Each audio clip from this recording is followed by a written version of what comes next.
I'm Karen Stagg from Lick the Bowl. Welcome to Cake TV, brought to you by Renshaw. Today, I'm going to show you how to use these tappit letters, which can create beautiful letters for your cakes. These can be tricky to use, so I'm going to show you some great, easy techniques that will help you get them out first time, every time. In this tutorial, I'm also going to show you how to line them up so that they're perfectly straight on your cake. So the first step today is to take some of the Renshaw light pink fondant and pop it through the pasta attachment of the Kenwood. This is one of the over 20 attachments available for the Kenwood, and as a cake decorator, it's by far my favourite.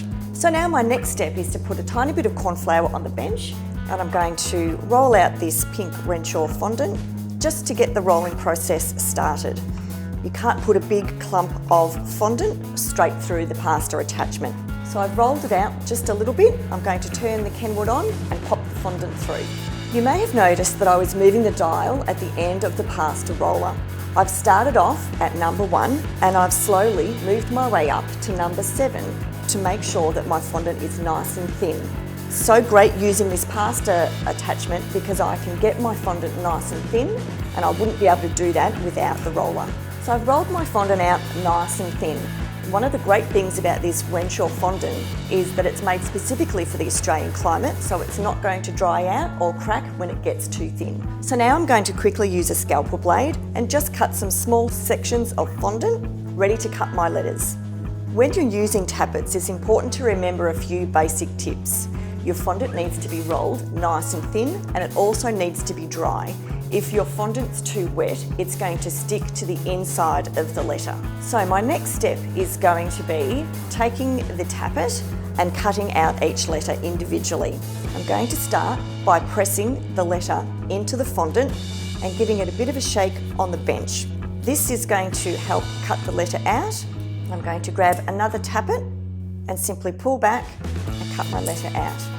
I've just cut out the letter A, and I'm going to use a scalpel blade to pull out the little bit of fondant that's inside the middle of the letter.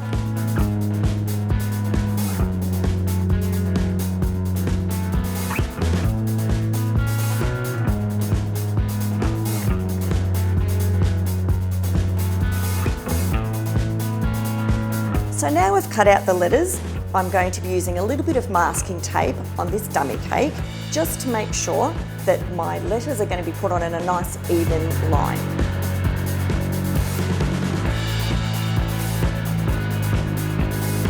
I'm going to take a nice fine brush and some of this rainbow dust edible glue to attach the letters on.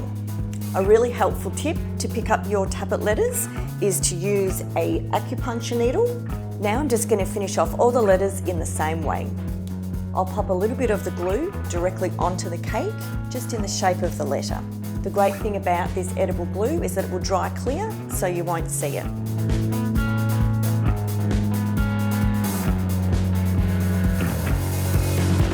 So now our letters are all stuck and attached to the cake.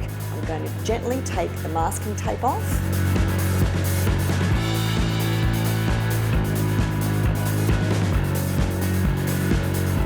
So there you go. Now you know how to use these tappets and align them perfectly on your cake so that they're nice and straight. I'm Karen Stagg from Lick the Bowl. Thanks so much for joining me today on Cake TV, brought to you by Renshaw.